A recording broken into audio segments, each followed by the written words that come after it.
수면 위에 올라가 있는 과업 변경에 대한 분쟁, 아니면 아예 그냥 소송까지 간 이런 분쟁들을 보니까 분할발적으로 일맥상통하는 것이 있습니다. 바로 과업 변경을 어떻게 최소화할 거냐, 그 과업 변경이 일어난다면 어떻게 거기에 그것을 매저해서 대가를 지급할 거냐. 그리고 굉장히 이 산업 소프트웨어, 특히 SIE 산업 생태계에서는 중요한 문제를 저희 핵심 키워드로 잡았습니다. 그래서 관련된 주제로 한번 발표를 드리도록 하겠습니다. 먼저 문제점부터, 문제 제기부터 좀 하면, 그 공공정보화 사업의 과업 변경 분쟁이 굉장히 지속적으로 발생을 하고 있습니다. 2015년부터 활동을 시작한 미래부하고 우리 그 소프트웨어 산업협회가 같이 하고 있죠. 민간합동 소프트웨어 모니터링단에 접수된 민원 내용을 보면 과업 변경에 관련된 내용이 굉장히 많습니다. 좀 구체적으로 예를 들면 부당하게 과업을 추가한다. 예. 그다음에 검수를 지원한다. 과업 변경해놓고도 이제 대가 지급하지 않는다. 그다음에 마지막 검수 권한을 지금 이거를 남용해서 뭐 발주자가 과업을 추가하고 이걸 해주지 않으면 검수해주지 않겠다, 이렇게도 얘기를 하고요. 여기 있는 것들은 근데 그럼 불합리한 호소냐? 그렇지 않은 것 같습니다. 왜냐하면 우리 코사와 미래부가 그 소프트웨어 모니터링단을 하면서 다 필터링한 결과 그 코어되는 것만 저희가 받았는데도 이렇게 계속 그 월별로 나오고 있고 지금도 나오고 있고, 사실은 현장 경험이 있는 분들은 이거에 얼마나 큰 문제임을 이미 알고 계십니다. 그럼 이런 문제점의 원인은 이제 무엇일까요? 언론은 이렇게 얘기를 하더라고요. 그 과업 변경 분쟁의 원인은 발주기간이다. 제가 아까 앞장에서 본 이 문제점들은 대부분 원도급사, 그러니까 갑이 있고 을 있고 병, 그러니까 원도급사와 하도급사, 을과 병 간의 소송이 분쟁이 대부분인데, 이거를 이제 되짚어 올라가 보면 이제 언론사에서 얘기하는 건 사실 발주기간이 을사에게 불합리한 그 과업 변경을 요구를 하고 그게 이제 하도급업체에 전가되는 구조라라고 이제 얘기를 하고 있습니다. 그러면 이제 원인을 우리가 찾아가야 되는데, 발주자가 문제일까요? 발주자가. 우리 발주자가 악해서일까요? 이 문제를 보면서 어디선가 우리나라의 이 정착으로 굳어진 관행에 어디선가 좀 문제가 있다고 생각했습니다. 그 중에 저희가 제도 요인을 한번 이제 파보기 시작했습니다. 혹자는 이렇게 얘기하십니다. 좀 많이 안다고 하는 분들이 얘기하시기를, 우리 과업 변경이 발생해도 대가를 지급할 수 있는 제도가 다 돼 있다 라고 얘기하십니다. 그렇게 말할 때 그 제도는요, 요 레이어입니다. 지금 말씀드리면 법과 그 다음에 시행령에는 과업 변경 어떻게 해라, 과업 변경이라면 심의 열고 뭐 10% 이상이면은 뭐 증액할 수 있고, 최상위 법인 국가계약법에서는 설계 변경이라는 계약금액 조정할 수 있다. 뭐 이렇게 다 돼 있어요. 근데 어디가 문제일까요? 어디가? 이 아랫단이 굉장히 허술한 것을 발견했습니다. 이 아랫단은 뭐냐면 계약 조건이라고 하는데요. 현재 이 계약 조건은 크게 공공정보화 사업에서는 두 가지로 나뉘는데요. 전자정보 사업은 전자정보 특수조건, 그리고 지침, 두 개가 합쳐서 봐야 됩니다. 좀 많이 두껍습니다. 그리고 비전자정보 사업은 기재부에서 조달청에 내려준 용역계약 일반 조건을 따르고 있습니다. 여기서 이제 문제가 뭐냐면 내용이 달라요. 그리고 어떻게 바꿔라는 내용도 다르고 대가 지급을 어떻게 하라는 것도 다르고, 그렇기 때문에 공공발주자는 어떤 그 선택을 하게 되냐면 이 두 개를 혼용해서 씁니다. 근데 여기서 혼용이라고 헷갈릴 수 있는데 계약서는 두 개가 될 수 없죠. 근데 그 SI 계신 분들 알겠지만 계약을 하죠. 그 다음에는 뭐를 합니까? 그 갑과 을이 기술 협상을 하죠. 다 아시죠? 예. 기술 협상을 할 때 이 두 개 중에 유리한 조건을 살짝 끼워 넣습니다. 조건이 두 개인 것 자체는 문제가 아닌데, 그 중에 혼용해서 사용하다 보니까 유리한 조건을 발주자가 이제 선택해서 그 협상에 유리하게 쓸 수 있다는 그런 문제점을 저희가 발견했습니다. 그럼 구체적으로 두 계약 조건을 한번 비교를 해보도록 하겠습니다. 과업 범위와 계약 금액 조정은 제가 끝까지 가는 키워드이기 때문에 이 두 가지만 좀 기억을 해주셨으면 좋겠습니다. 과업 범위와 계약 금액 조정에서 가장 큰 차이가 납니다. 먼저 그 용역계약 일반 조건은 과업 범위를 과업 내용서 그리고 산출 내역서로 규정을 합니다. 근데 전자정보지원사업 계약 특수 조건에는 제안 요청서, 제안서를 이제 가장 중요하게 얘기를 합니다.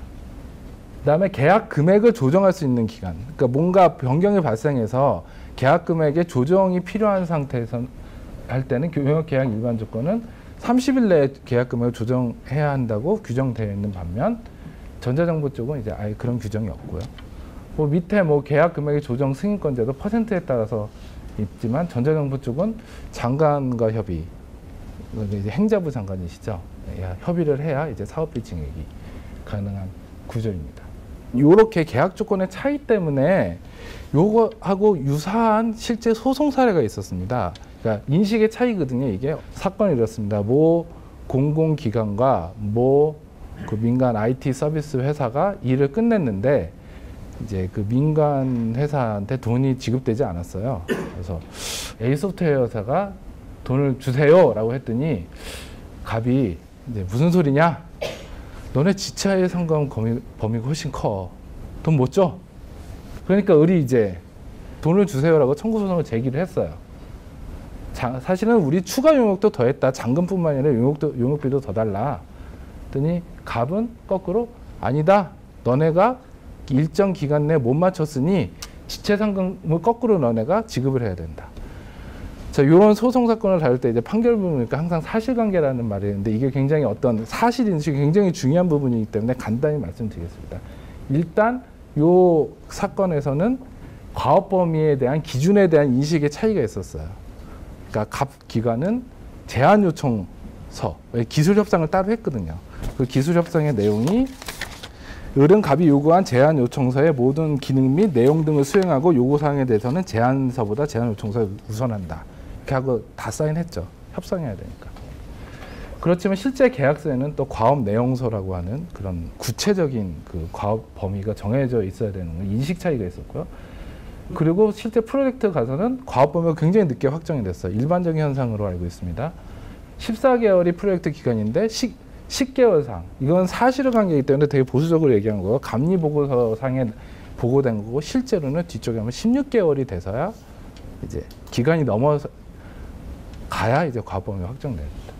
그래서 과업 기간 연장돼서 14개월짜리 프로젝트가 36개월 만에 마쳤습니다. 그러니까 이게 지체상금이 이렇게 늘어나게 되는 거죠. 그러면 이제 피고와 원고의 주장이 극명하게 대립을 합니다. 이 부분도 굉장히 시사점이 있기 때문에 함께 살펴보면 이제 원고는 과업 범위의 기준이 유스케이스 목록이라고 그랬어요. 자, 유스케이스 목록이란 건 CBD 방법이나 UML 방법론에 의하면 쫙 요구사항을 나열을 해놓고 사용자가 관심 있는 기능을 목록을 해놓은 겁니다. 요게 이제 과업 범위 기준이라고 했고 피고 갑은 아까 기술 협상 제가 읽어드린 그 조항에 의해서 제안 요청서 및 제안서가 이제 과업 범위라고 주장을 하고요. 그러다 보니까 과업 범위 기준이 확정이 돼야 그 과업 범위 확정 시점이 나오지 않습니까? 이게 을의 주장은 이제 요 목록이 확정된 시점, 갑의 주장은 제안 요청서가 나간 그 제안 공고 시점이 확정됐다고 얘기하죠. 그 다음에 과업 변경 절차도 굉장히 중요한 부분인데요. 소프트웨어 산업진흥법과 용역계약 일반 조건에 보면 과업 변경을 하려면 과업 변경 심의위원회를 열어서 공식적인 그 변경 절차를 가져가야 되는데 규정이 돼 있어요. 그 법과 그 계약서에. 그런 게 없었죠. 공식적인 거 실제로 없었습니다. 그래서 갑이 얘기하기로 공식적인 과업 변경 절차가 없었고 따라서 합의도 없었다. 그러니까 우리는 합의하지 않은 걸 너네가 개발했다고 이제 주장했죠. 그래서 지체상금 규모도 이렇게 차이가 있었고요. 자, 이런 게 이제 뭐 극단적인 현상인지 뭐 일부의 현상인지 모르겠으면 이 소송 사례뿐만 아니라 많은 그런 내용들이 과업 변경 내용들이 이런 시나리오를 흘러가는 것을 알고 있고요. 판결 결과는 이렇습니다. 이 내용상으로는 원고 일부 승소인데요. 사실 과업 변경 내용에 대해서는 전부 원고한테 손을 들어줬습니다. 즉 을이 이겼죠. 실질적으로 갑의 지시로 과업 변경이 있었으니까 그 귀책 사유로 인해서 갑은 을에게 대가를 지급할 것이라고 됐고요. 그 판결 이유가 제가 이 이 개선 방안을 도출하는데 이제 핵심적으로 작용한 4가지가 있습니다. 먼저 과업 내용서가 과업 범위 기준이 되어야 합니다. 따옴표로 되어 있는 판결문이 더 중요한데요. 제한 요청서와 제안서는 지나치게 추상적이다. 무엇을 하기에? 과업 범위의 기준으로 삼기에. 그 다음에 그런 과업 범위를 그러면 확정한 시점은 언제냐? 판결문에 쓴 내용은 이제 상세화 단계에서 확정한다 그러는데 이제 CBD 방문을 썼기 때문에 CBD 방문의 상세화 단계는 이제 설계 단계입니다. 그때 확정하는 게 합리적이다. 그다음에 과업 변경의 절차가 존재했다고 얘기하고 있어요. 아까는 공식적인 절차 없었다 그랬죠. 근데 판결문에 쓰이는 내용이 과업 변경 절차를 공식적으로 가져가고 싶은데 을도 갑은 검수 위치를 가지는 우월한 지위에서 공식 절차를 생략할 수 있는 위치에 있다. 마지막으로 공식적인 절차가 없었지만 갑의 요구로 인해서 과업 변경이 있어 그에 따라 대가를 지급해야 된다. 즉 과업 변경이 일어났으면 대가를 지급해야 된다. 이게 판결의 요지였습니다.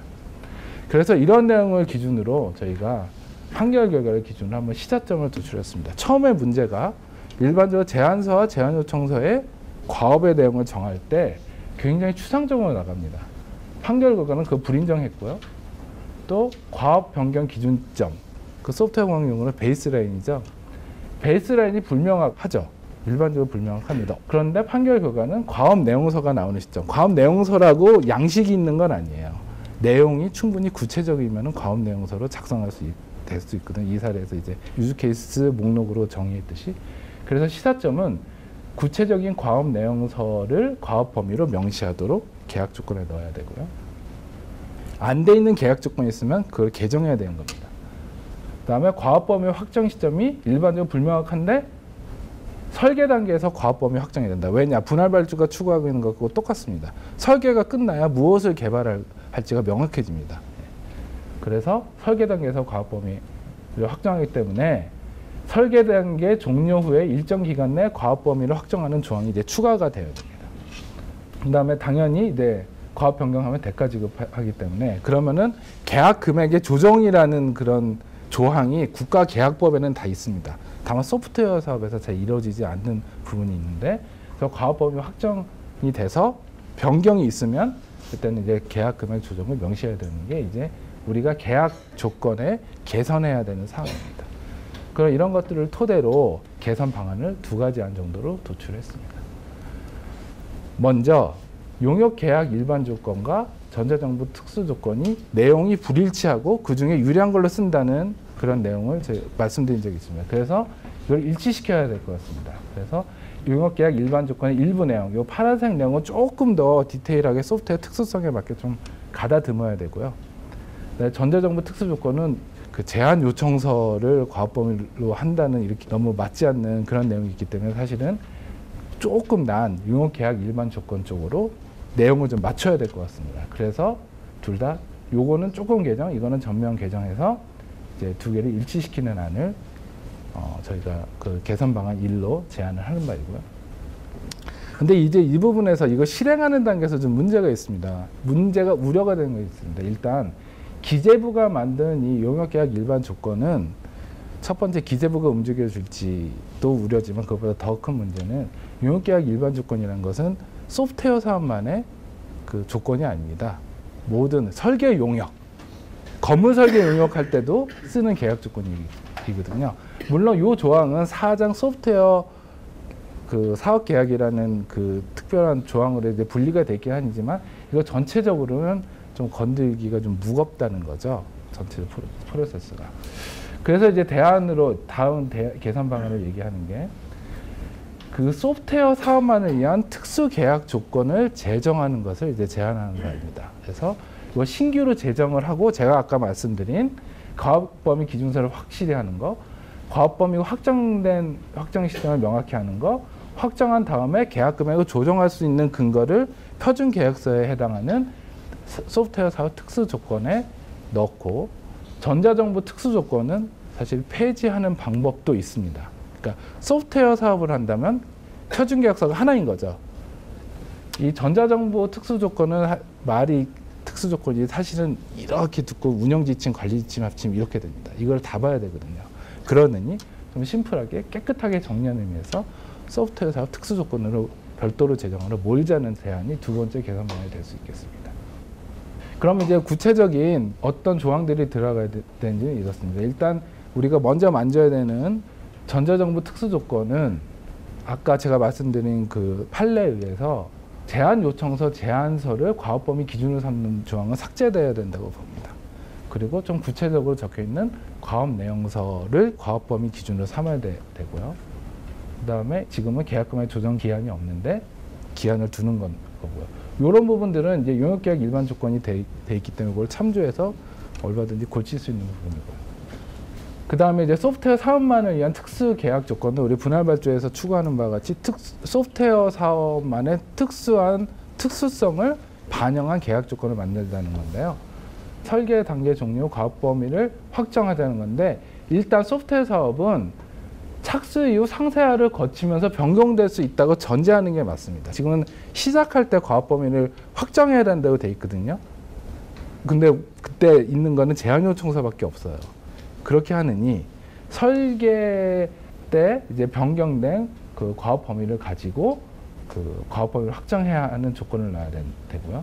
그다음에 당연히 설계 종료 계약 금액 조정.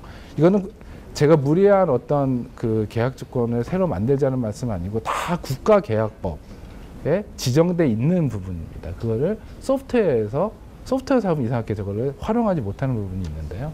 그걸 이제 그 말씀을 드린 겁니다. 그래서 조금 더 이런 조항들을 특수계약의 확정 조항들을 이제 예시를 했는데 이거는 제가 만든 게 아니고 소프트웨어 사업 표준 하도급 계약서라고 했습니다. 이게 뭐냐면 그 원도급자와 하도급자, 그러니까 을과 병 간의 그 계약서가 이미 잘 돼 있어요. 저대로만 돼도 사실은 괜찮아요. 저런 계약서가 사실 그 을과 병 간에 있기 때문에 아까 그 민간합동 TF 같은 데서 계속 신고가 들어오고 기준이 있기 때문에요. 계속 사람들이 주장할, 너네가 잘못됐다고 주장할 근거들이 사실 있는 거거든요. 그런데 저희가 이제 그럼 각각 을의 관계는 어떻게 돼 있냐? 전체적으로 훑어보면 우리 정부가 그 을하고 병은 원도급자, 하도급자는 잘 알아. 이렇게 공정하게 해라. 계속 얘기를 해서 푸시를 하고 있어요. 하지만 그 공공부문인 갑과 을은 전혀 아직까지는 그렇게 변화 속도가 그 모범을 보이지 못하고 있는 모습을 보면서 요렇게만 돼도 상당 부분 해소가 될 것이라는 것을 제안을 드립니다.